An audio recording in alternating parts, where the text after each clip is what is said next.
what the heck does show up and do good mean? Harry and Meghan have got to define themselves, but Charity Watch is going even further, saying Archewell Philanthropies rebranded from its previous name, the Archewell Foundation. Unfortunately, the name change has not been accompanied by any apparent improvement in financial transparency or public accountability. Despite reporting in its federal tax filing that its financial statements are independently audited, the organization has repeatedly failed to provide those audits to Charity Watch. When we have requested them, Charity Watch contacted the organization by mail on January 6, 2020. CharityWatch.org just dropped a bombshell, revealing Prince Harry and Meghan Markle's Archewell Philanthropies has an expired registration with the California Attorney General, leaving millions in donor funds completely unaccounted for. This isn't a minor oversight, it's a glaring red flag, exposing a shocking lack of accountability that could plunge them into a deep legal quagmire. The charity's registration officially lapsed on May 15, 2025, and despite urgent requests, no valid financial statements or independent audits have been provided. The public, donors, and even watchdogs are now asking critical questions about where all that money truly went, and the silence is absolutely deafening, pointing to potential severe consequences brewing for the Sussexes. About its commitment to transparency. I don't think we've ever accused Harry and Meghan of being transparent. In addition, the charity's registration with the Office of the California Attorney General reflects that it's expired. It expired, Kev, on May 15th, 2025. The lack of transparency and outdated information leaves donors and taxpayers without a clear, verifiable picture of how millions of dollars in charitable funds are being managed. Are you shocked? Well, I'm not shocked. I'm disappointed, shall we say. Look, ever since the Archewell Foundation mysteriously changed its name. This alarming discovery follows Charity Watch's repeated attempts to secure audits from Archewell Philanthropies, efforts that have been consistently ignored since 2024. The organization claims to undergo independent audits, yet stubbornly refuses to share them, raising legitimate questions about their commitment to transparency and ethical practices. The former Archewell Foundation mysteriously rebranded to Archewell Philanthropies, a change many speculate was a desperate attempt to escape intense scrutiny over financial dealings. This refusal to disclose vital information, coupled with the name change, screams of deliberate obfuscation, making their claims of philanthropy ring hollow and deepening the mystery around their true operations. No, but I'm not saying that there's any wrongdoing here. Got to be very careful. But it was being looked at because it was alleged that the money in that charity was used to fund the gruesome twosome, Harry and Meghan's trips, their pretend royal tours to Colombia and Nigeria. The safest places in the world, by the way. Yeah, of course. So that's another story. But the point is that the people who donated to this charity, I mean, I wasn't one of them, but I'm sure that the people who did donate didn't think that they were... Even more damning are the serious allegations that funds from the original Archewell Foundation were used to finance Harry and Meghan's personal travel, specifically their pretend royal tours to countries like Colombia and Nigeria. Donors who believed their money was supporting charitable causes are now questioning if they were unknowingly footing the bill for the couple's private airfares and PR stunts. If these claims hold true, it signifies a gross misuse of charitable contributions, turning a philanthropic endeavor into a personal slush fund for the Sussexes. This potential scandal demands a thorough investigation, and the implications for Harry and Meghan could be absolutely devastating, far beyond public embarrassment. And an investigation is required, and then all of a sudden, as these questions proliferated and reached some kind of crescendo, all of a sudden, oh no, there's no such thing as Archewell Foundation anymore. It's Archewell Philanthropies. Why did they do that? Why did they do that? They still haven't told us. It's a mystery, and they have questions to answer. They really do. But what they answer is the question, and they wouldn't answer if we're calling. If we're calling, they're not picking up the phone. Yeah, well, they won't answer us, as we've discussed before. I don't think we're on their Christmas card list, but... Experts are warning that if Archewell is proven to have diverted charitable donations for personal expenses, Prince Harry and Meghan Markle could indeed find themselves in a world of trouble. Such actions are not merely unethical, they could carry serious legal repercussions, including potential fines and investigations by regulatory bodies. The public trust, already fragile, would shatter completely, jeopardizing any future philanthropic ventures and further damaging their already tarnished brand. This isn't just about bad optics, it's about potentially crossing legal lines that govern how charities operate, leaving them exposed to severe penalties and a complete loss of credibility, a disaster looming on the horizon. They will be made to, and some critics fear that what emerges from these questions will not be a pretty sight. As I say, if they've been using charitable funds to pay for their airfares and their pretend royal tours of Colombia and Nigeria, then that, I'm afraid, is wrong. That is wrong. So they're going to have to because that's just them doing PR. That's just them trying to rebrand themselves. I mean, you're absolutely right. One of the things that further compounding their accountability crisis is the shocking revelation that HUMILIATED Philanthropies operates with only 2 board members, Meghan, the Duchess of Sussex, and Prince Harry, the Duke of Sussex. A 2-person board, especially one composed solely of the founders, utterly lacks the necessary checks and balances crucial for transparent governance. This structure creates an enormous risk of conflicts of interest and makes it impossible to ensure independent oversight, inviting severe scrutiny from charity watchdogs. It raises the immediate question of who, if anyone, is truly holding them accountable, suggesting a deeply flawed and potentially self-serving operational model at the very core of their organization. Having only 2 board members. The board members listed include only Meghan, the Duchess of Sussex, and Prince Harry, the Duke of Sussex. A 2-person board lacks the ability to provide meaningful checks and balances, increases the risk of deadlock or, I mean, had you heard this before? Because to me, I go, who's holding them accountable if it's not us? I mean, are we the only ones? Because they don't have to answer to anyone, it looks like, based on a 2-person board member. Well, ask yourself this question, Kinsey. If we were just talking about, Mr. and Mrs.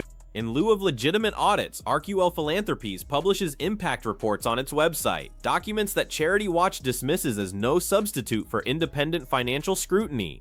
These self-produced marketing materials are designed solely to shape perception, not to provide genuine accountability, highlighting only programs and activities chosen by the charity to paint itself in an overtly flattering light. This practice further fuels suspicions that the couple is more concerned with cultivating a positive public image than with adhering to the stringent transparency standards expected of charitable organizations. Such a deliberate lack of financial disclosure is deeply problematic, eroding any claims of integrity. Out and about solo. What's Harry doing? Well, Yeah. we have our answer. According to an American tabloid Star, Prince Harry and Meghan Markle are reportedly experiencing differences in their interests and professional paths since moving to America. Kev, I feel like we talk about this exact same story all the time, and I'm sorry to beat a dead horse, but it reminds me of Charles and Diana, how you kept hearing the same whispers over and over until you realized that it wasn't just gossip, it was true. It says Meghan Markle is focused on the Hollywood scene and building her brand, while Prince Harry is dedicating his energy to... Beyond their charity woes, cracks are visibly forming in Harry and Meghan's personal and professional unity, sparking whispers of a less-than-perfect marriage behind the scenes. Meghan's recent solo appearance at the 15% Pledge fundraising gala, honoring Beyoncé's mother Tina Knowles, conspicuously lacked Prince Harry by her side. This isn't an isolated incident, it's part of a growing pattern where Meghan attends high-profile Hollywood events alone, dressed to the nines and seeking the spotlight. The absence of her husband at such significant moments raises immediate questions about their shared priorities and whether their paths are diverging more dramatically than publicly acknowledged, hinting at deeper discord. Wow. Harry is doing his wife's bidding here. And by the way, Harry, just forget it, Ginger Nuts. You got no chance. William is not going to forgive his brother. He really isn't. Well, this story totally agrees with you because one royal source insisted so far there's no real indication that William wants to reopen that door. He's deeply protective of his family and feels that too much damage has been done in the public for things to simply be smoothed over. It's not about stubbornness so much as caution. He doesn't want another round of emotional fallout played out in front of the cameras. For now, his position seems... Indeed, American tabloids are openly reporting that Prince Harry and Meghan Markle are spending time apart, increasingly moving in different social circles due to divergent interests and professional aspirations since their move to America. Meghan remains fixated on cementing her place in the Hollywood scene and relentlessly building her brand, a dream that seems increasingly elusive. Harry, conversely, appears utterly bored with the glitz and glamour of Tinseltown, redirecting his energy towards the Invictus Games and more traditional speaking engagements. This stark contrast in ambitions suggests a fundamental disconnect, with each pursuing their own path, potentially leaving their marriage on shaky ground. Harry's palpable disinterest at the Sundance Film Festival, where he appeared exhausted and utterly reluctant to promote their Cookie Queens documentary, spoke volumes. Sources suggest he was practically ordered to fly back by Meghan from London, where he was embroiled in another lawsuit specifically to attend the event. His demeanor was a stark contrast to Meghan's enthusiastic engagement, further underscoring his growing distaste for the Hollywood machine and her relentless pursuit of it. His body language alone at Sundance painted a vivid picture of a man who would rather be anywhere else, signaling profound personal unhappiness and a clear divergence from his wife's ambitions. The couple's actions often clash dramatically with their public statements, exposing a glaring hypocrisy that further erodes their credibility. Harry's emotional testimony in a London courtroom, where he tearfully decried the media's impact on his and Meghan's lives, was immediately followed by his eager participation in a media blitz at Sundance. There, he actively courted the press for publicity, pushing his film, a blatant contradiction to his claims of desiring privacy. This have-your-cake-and-eat-it-too approach, engaging with the media only on his specific terms and for self-promotion, leaves observers questioning his sincerity and highlighting a calculated opportunism that is hard to ignore. Meghan, too, exhibits a striking contradiction in her public persona. While she frequently strives to project an image of an independent woman, confidently stepping out solo at high-profile events, she steadfastly refuses to relinquish the Duchess title she gained through marriage. This clinging to royal status, even as she attempts to forge her own path, exposes a strategic dual identity. Critics view her independent outings, such as the 15% Pledge Gala, as pick-me energy, a desperate attempt to remain relevant and in the headlines without her husband. The inability to fully sever ties with her royal past suggests a calculated reliance on its prestige, even as she seeks autonomy. Her appearance at the gala wasn't just about supporting a cause, it was a clear play for visibility, a desperate bid to be seen and photographed, especially with rumors swirling about her aspirations. Meghan is reportedly desperate to go to the Met Gala, particularly with Beyoncé co-chairing this year, illustrating her relentless pursuit of the most coveted celebrity events. Her attendance at Paris Fashion Week and any photo cross opportunity reveals a woman obsessed with maintaining her media presence, regardless of the perceived cost. This incessant need for public validation and headline generation paints a picture of someone fighting tooth and nail to stay relevant in a brutal industry. Amidst these personal and philanthropic turbulences, Prince Harry is reportedly attempting a carefully timed diplomacy mission and battle plan to heal the profound rift with his brother Prince William. Royal sources suggest his efforts are an olive branch moment, perhaps using the upcoming Invictus Games in Birmingham as a symbolic safe ground for reconciliation, echoing their unified past. However, this initiative appears less about genuine familial healing and more about strategic damage control, particularly from Meghan's perspective. It hints at a desperate attempt to mend bridges before potential repercussions, like the stripping of their royal titles, become an undeniable reality, creating an underlying tension.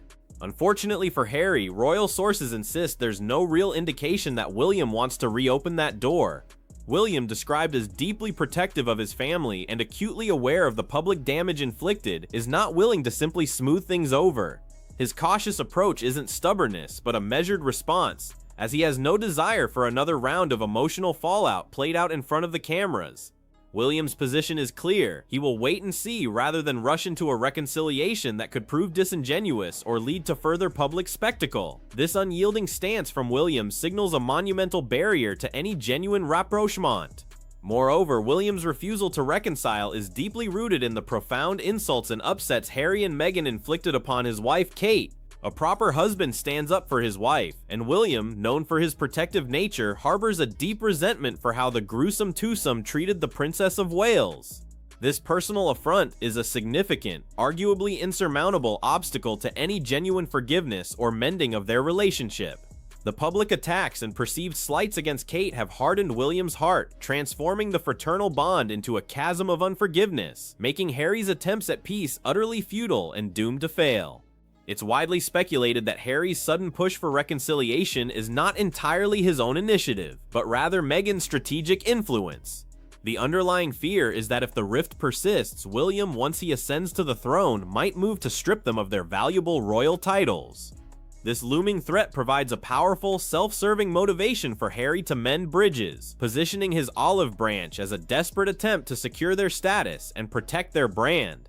Thus, what appears on the surface as a heartfelt desire for family unity is for many a calculated move to safeguard their future and prevent further erosion of their public identity. Adding to William's reluctance is the current maelstrom engulfing the wider royal family, particularly the devastating Prince Andrew scandal, which poses an existential threat to the monarchy itself. Public opinion in Britain is fiercely turning against the royals, mirroring the outrage seen after Princess Diana's death. William, recognized as the cleverest member of the royal family, is singularly focused on navigating this unprecedented crisis and restoring public trust. In this critical moment, he simply does not need Harry in this picture, viewing his estranged brother as a distracting liability rather than a helpful ally, making reconciliation a low, if not zero, priority. William's intelligence and strategic thinking are proving vital in steering the monarchy through these treacherous waters, a task he undertakes without any need for Harry's involvement. The Prince of Wales is burdened with immense responsibility, tasked with rebuilding the monarchy's image and securing its future amidst unprecedented public anger.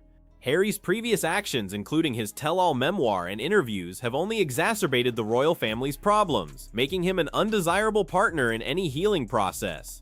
William's refusal to engage Harry is a pragmatic decision, prioritizing the institution's survival over a deeply fractured personal relationship, confirming the profound and perhaps permanent rupture.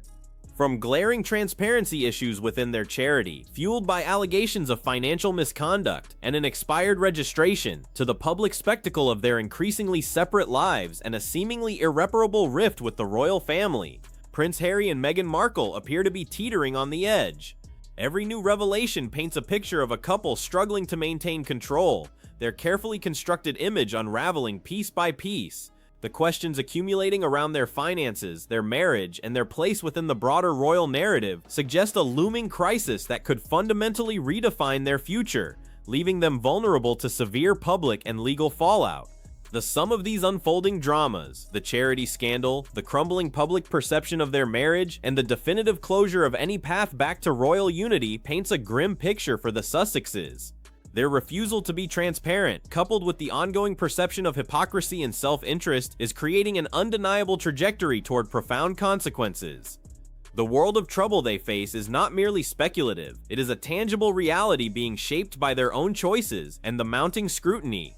Ultimately, accountability, both financial and personal, seems poised to demand its due, and the fallout could be far more extensive than they ever anticipated.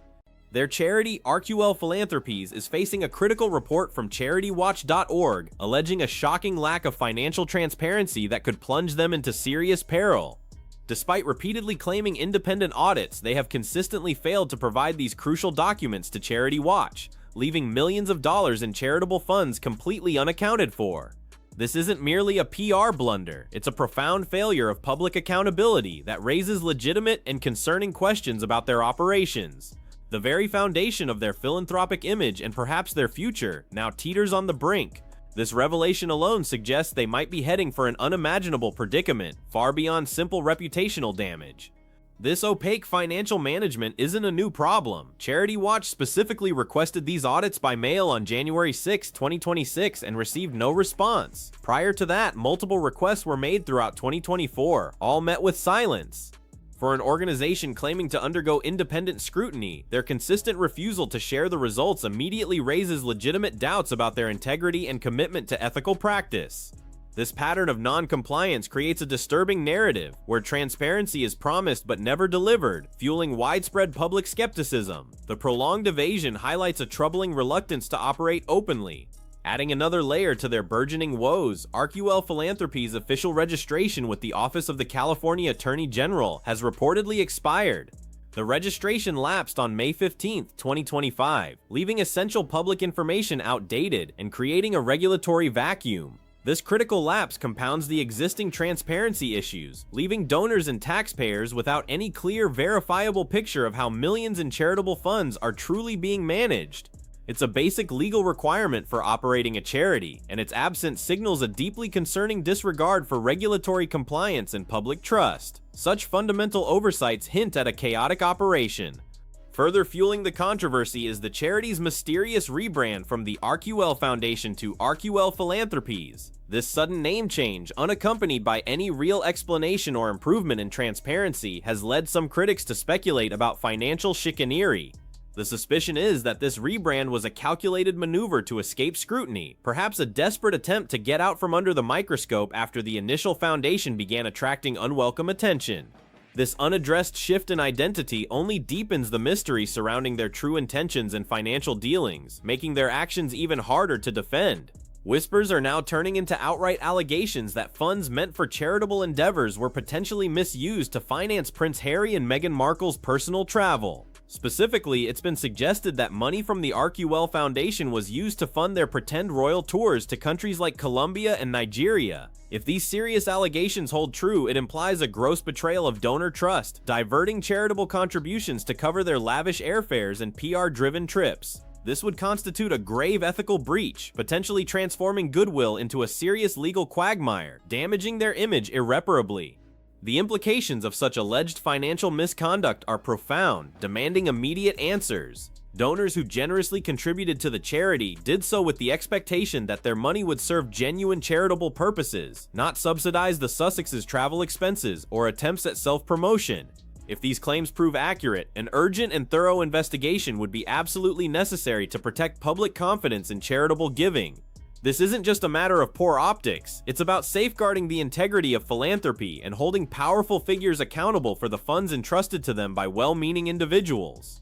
Despite the escalating questions and mounting pressure, Harry and Meghan have consistently remained silent, refusing to address the serious allegations or provide the requested audits. This stonewalling approach, likened to simply not picking up the phone, is no longer sustainable. Experts warn that what has historically been an optional courtesy will soon become a legal obligation.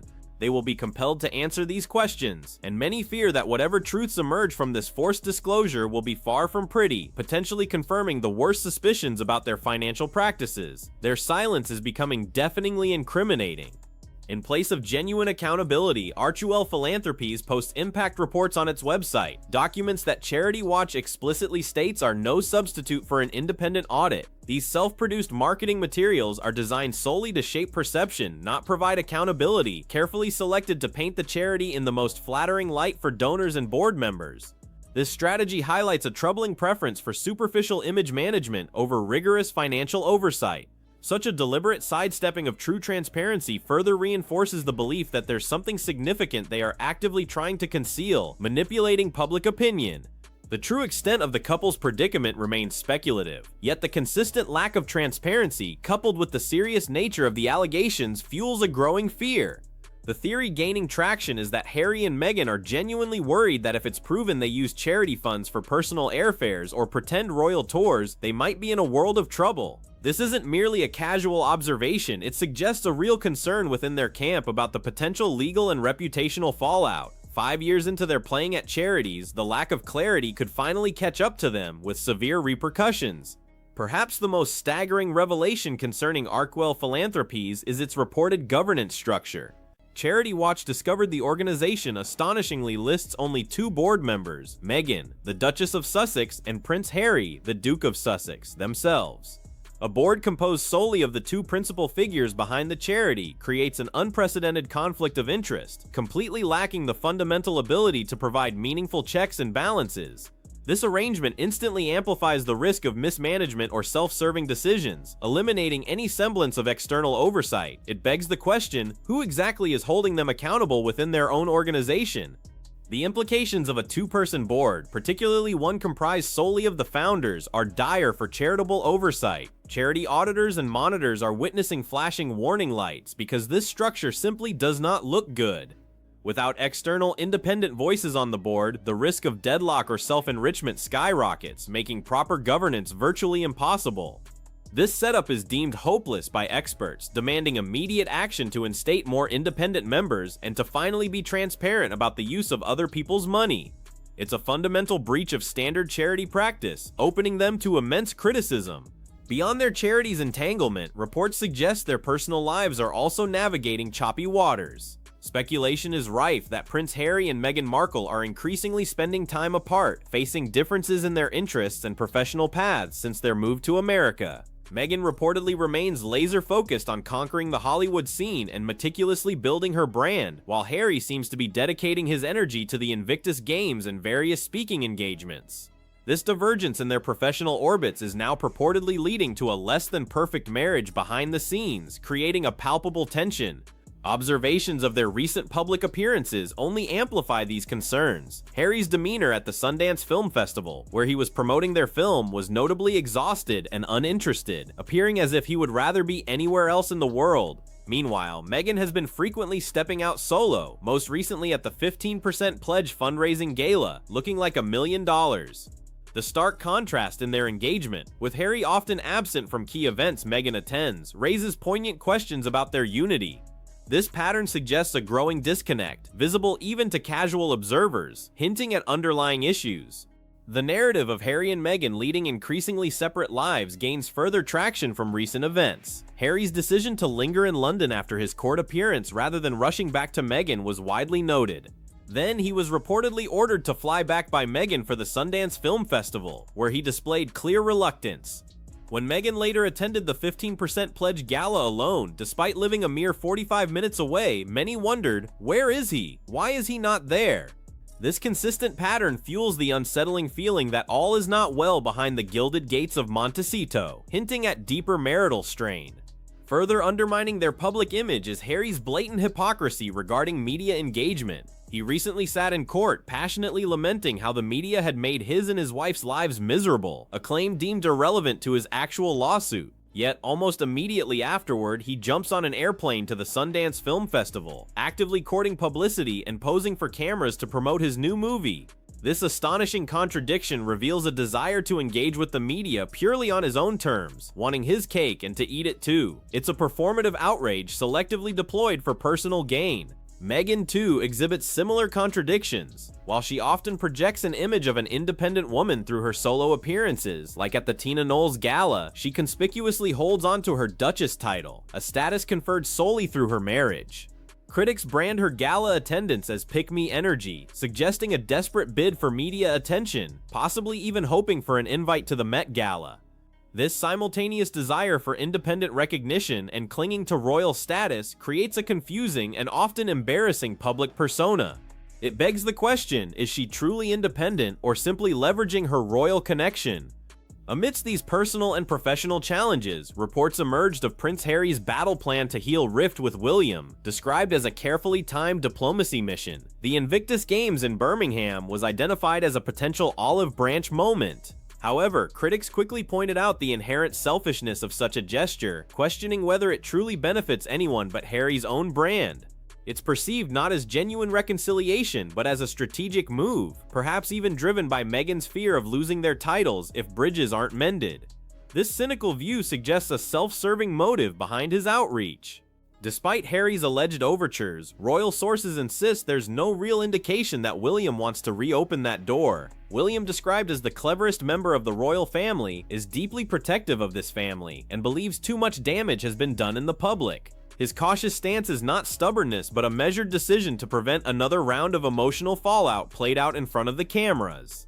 With the royal family already grappling with significant crises, including the Prince Andrew scandal, William has no need for Harry's drama, focusing instead on navigating the institution through its current existential threat.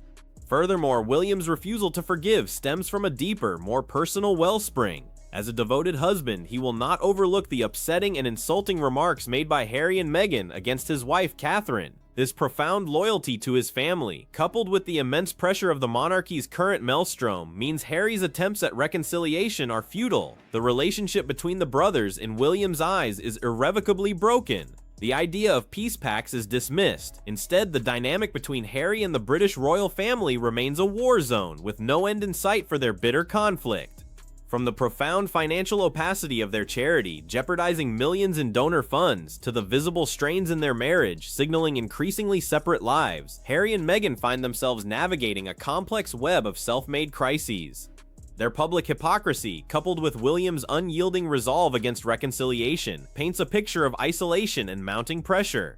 The confluence of these factors, their charity's potential legal issues, their relationship's fragility, and their alienation from the monarchy, suggests they are indeed entangled in a world of trouble with no clear path to redemption or resolution in sight.